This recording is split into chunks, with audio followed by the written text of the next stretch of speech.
Terpuji-pujilah namamu ya Bapa di sorga, Bapa yang kami sembah di dalam nama Tuhan kami Yesus Kristus. Terima kasih Tuhan di pagi hari ini, kami sebagai hamba-hambamu boleh ada kembali lagi di tempat ini Tuhan, di rumahmu yang kudus ini. Bapa di sorga, sebelum kami akan mengangkat tugas pelayanan kami di pagi hari ini Tuhan, kami mohon biarlah kuasa Roh Kudus menyertai kami semua, agar kami dapat melakukan tugas tanggung jawab kami dengan baik pada sepanjang peribadatan kami di pagi hari ini. Bapa di sorga, lebih khusus kami mau berdoa untuk hamba-Mu, Ibu Pendeta Imelda Tuaseke yang akan melayani di pagi hari ini Tuhan. Tuhan urapi dengan kuasa Roh Kudus-Mu ya Bapa di sorga, agar apa yang keluar dari mulut bibir hamba-Mu, itu yang Engkau kehendaki untuk disampaikan di pagi hari ini Tuhan, untuk kami sebagai jemaat-Mu. Bapa di sorga, biarlah seluruh kehidupannya di pagi hari ini Tuhan, kami serahkan ke dalam tangan kasih Tuhan. Bapa di sorga, demikian juga hamba-hamba Tuhan, Bapak Ibu majelis yang akan melayani baik di rumah-Mu yang kudus, bahkan juga yang akan melayani di rumah-rumah sakit ataupun di rumah-rumah jemaat lewat pelayanan kasih. Tuhan Yesus berkati kami semua yang melayani di pagi hari ini Tuhan. Berikan kami hati yang bersukacita, hati yang tulus untuk melayani Tuhan, agar pelayanan kami di pagi hari ini boleh berkenan di hati-Mu. Bapa di sorga, terima kasih Bapa di sorga, jemaat Tuhan yang sementara dalam perjalanan, bahkan juga sementara mempersiapkan diri untuk memuji dan memuliakan Engkau di rumah Tuhan, bahkan juga di rumah jemaat dan di rumah sakit. Tuhan Yesus urapi kami semua, agar kami semua sebagai jemaat boleh siap untuk memuji dan memuliakan Engkau dan menerima berkat Tuhan lewat firman Tuhan. Tuntun mereka yang ada dalam perjalanan, tibakan di rumah-Mu yang kudus dengan selamat sejahtera. Bapa di sorga, inilah kami semua Tuhan, kami sudah siap untuk melayani di pagi hari ini. Hanya di dalam nama Yesus kami berdoa. Haleluya. Amin. Sejak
yang mendapat firman yang hidup. Urapi kami semua dengan kuasa Roh Kudus Tuhan. Arahkanlah perhatian dan pendengaran kami untuk pemberitaan firman-Mu saat ini, sehingga firman Tuhan yang kami baca dan kami dengarkan ini kemudian menjadi berkat dalam hidup kami, terleterai dalam pikiran dan hati kami, dan oleh pertolongan Roh Kudus kami dimampukan oleh Tuhan untuk menjadi pelaku-pelaku firman yang hidup, bekerja berkarya untuk hormat dan kemuliaan bagi Tuhan. Kuduskanlah kami semua ya Tuhan Allah, lalu bersabdalah bagi kami membuka hati dan pikiran ini untuk mendengarkan kebenaran firman Tuhan. Amin. Injil Matius pasal 26 ayat 26 sampai 29 yang begini bunyinya. Penetapan perjamuan malam. Dan ketika mereka sedang makan, Yesus mengambil roti, mengucap berkat, memecah-mecahkannya, lalu memberikannya kepada murid-muridnya dan berkata, "Ambillah, makanlah, inilah tubuhku." Sesudah itu ia mengambil cawan, mengucap syukur, lalu memberikannya kepada mereka dan berkata, "Minumlah kamu semua dari cawan ini, sebab inilah darahku, darah perjanjian yang ditumpahkan bagi banyak orang untuk pengampunan dosa. Akan tetapi aku berkata kepadamu, mulai dari sekarang aku tidak akan minum lagi hasil pokok anggur ini sampai pada hari aku meminumnya, yaitu yang baru bersama-sama dengan kamu dalam kerajaan Bapa." Demikianlah firman Tuhan. Terpujilah Tuhan kita Yesus Kristus.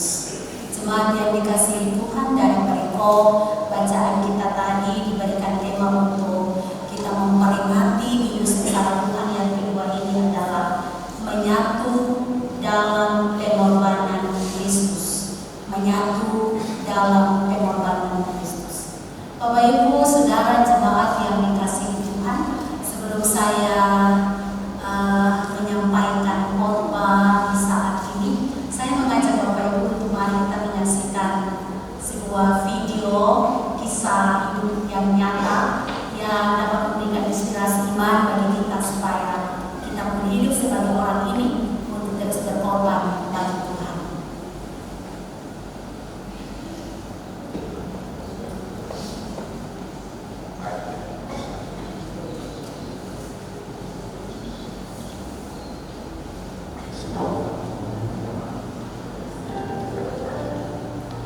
Seorang laki-laki yang bernama Tuksen yang berasal dari surga, desa Asal, Timur Tengah. Pada waktu sekitar tahun 1800-an, beberapa misionaris Inggris tiba di India dan memberitakan Injil di desa. Penduduknya masih primitif dan memiliki kebiasaan kanibalisme. Status sosial dan kebanggaan mereka dilihat berdasarkan koleksi tengkorak manusia yang dimakan di depan mereka. Kehadiran misionaris dari Inggris tentu tidak disenangi akan dipercaya mereka. Tapi di luar dugaan, Injil di tengah mereka mulai berdampak. Seorang yang bernama Rusi bersama istri dan kedua anaknya menerima Tuhan Yesus di pertengahan abad 19 dan juga berdampak pada keluarga-keluarga yang lain. Mendengar kabar itu, kepala suku menjadi marah dan memerintahkan semua orang yang berkumpul dan memanggil Roksek sebagai keluarga pertama yang menerima Yesus untuk jadi. Kepala suku mengangkat tombaknya dan mengancam supaya Roksek dan keluarga meninggalkan tempat mereka. Namun Roksek berkata, "I have decided to follow Jesus, not our faith." Keputusan mengikuti Yesus dan tak akan menoleh ke belakang. Kepala suku memerintahkan untuk menggal kepala istri Roksek. Sang istri mati terkapar di depan mata Roksek dan keduanya. Kepala tombak diarahkan ke keduanya. Lalu kepala suku berkata,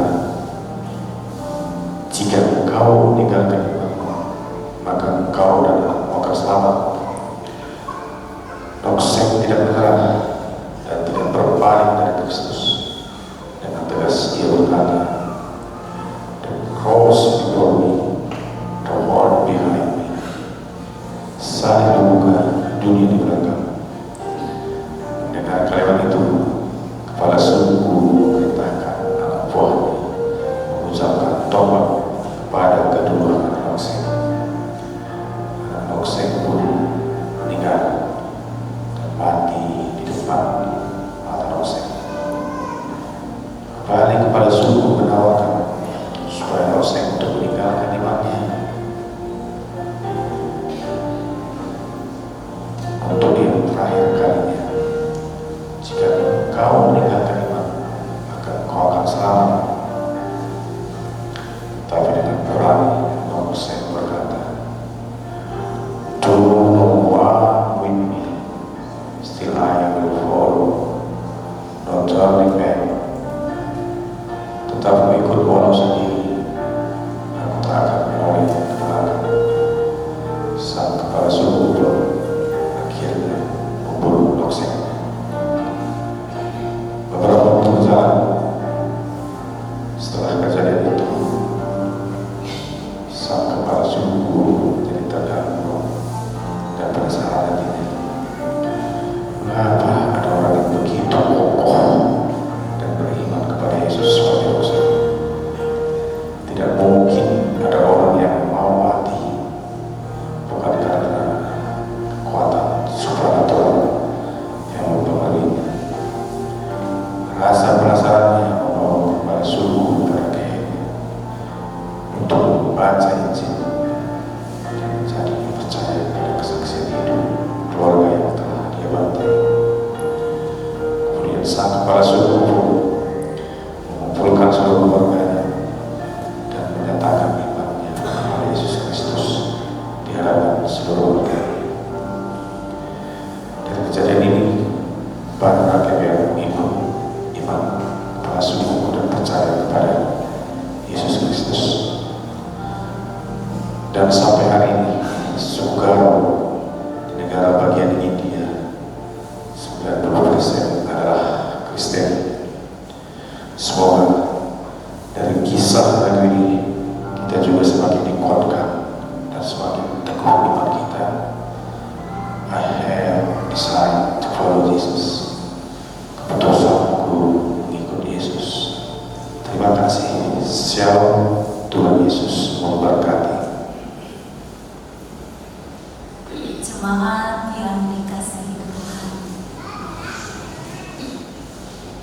kisah yang telah kita saksikan tadi adalah satu kisah nyata di mana Nokseng bersama dengan istri dan kedua anaknya rela mengorbankan diri mereka demi mempertahankan iman kepada Kristus. Nokseng percaya bahwa manusia hanya bisa membinasakan tubuh, tetapi tidak dapat membinasakan jiwa dan roh. Keputusan untuk mengikut Kristus sampai harus mengorbankan tubuh, sampai harus mengorbankan istri, anak-anak, dan bahkan dirinya adalah merupakan keputusan iman yang kemudian membawa dia dan keluarga menyatu dengan pengorbanan Kristus. Sebab sesungguhnya orang yang mati demi iman kepada Kristus, kematiannya akan membawa dia untuk memperoleh hidup yang kekal bersama dengan Tuhan. Sebab itu Tuhan Yesus bilang, orang yang karena namaku kehilangan nyawanya, sesungguhnya dia telah memperoleh hidup di dalam Aku. Jemaat yang dikasihi Tuhan, kisah Nokseng kemudian mengubah kehidupan masyarakat suku Garo.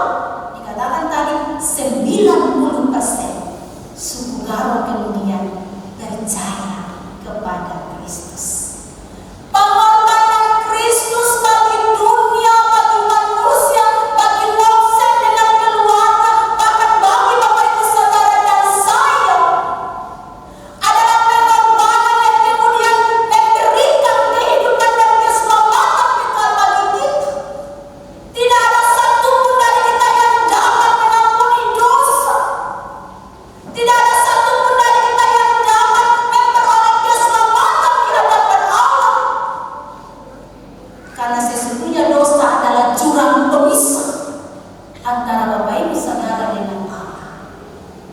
Karena Kristus, karena salib Kristus itulah yang telah menjembatani manusia dengan Allah.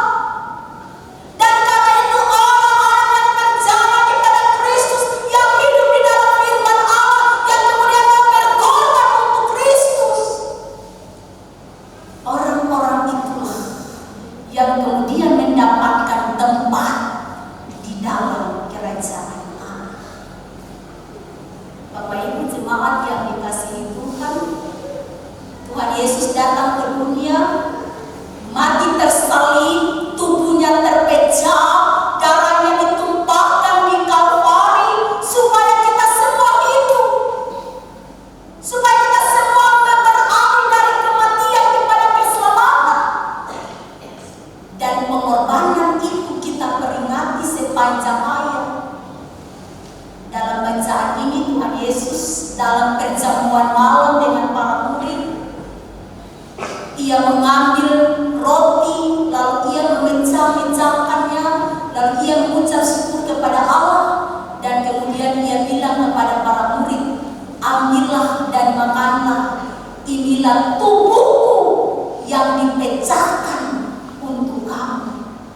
Jadi roti yang diberikan Kristus kepada para murid adalah simbol dari tubuhnya yang ketika dimakan oleh para murid, mereka akan menyatu dengan Kristus.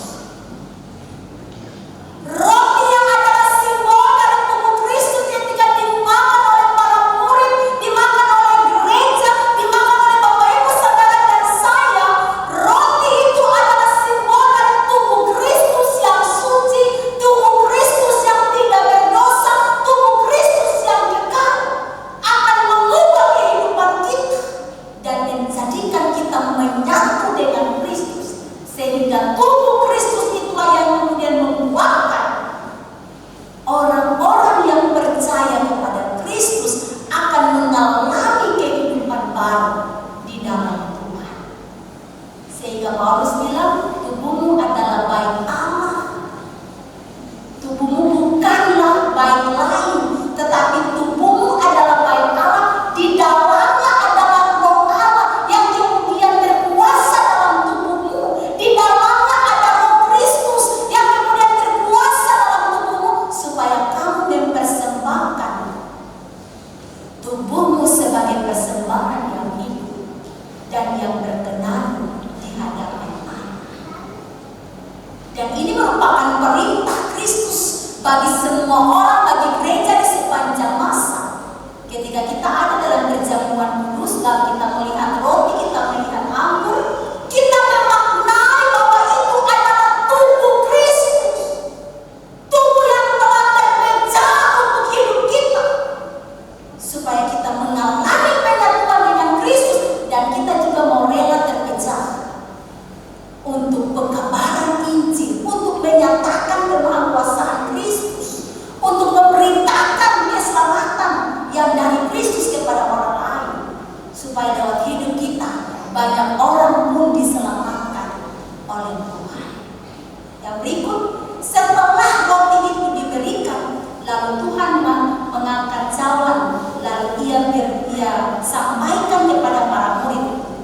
Sebab sesudah itu ia mengambil cawan, mengucap syukur, lalu memberikannya kepada mereka dan berkata, minumlah kamu semua dari cawan ini, sebab inilah darahku, darah perjanjian yang ditumpahkan bagi banyak orang untuk pengampunan dosa. Jemaat yang dikasihi Tuhan, darah Kristus adalah darah yang suci, darah yang kudus, darah yang tidak berdosa. Darah itu telah ditumpahkan, darah itu telah dicurahkan, supaya darah itu membenarkan kita, menyucikan kita, menghapus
sukacita surga, itulah kekuatan bagi jiwa.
Takkan patah semangatku.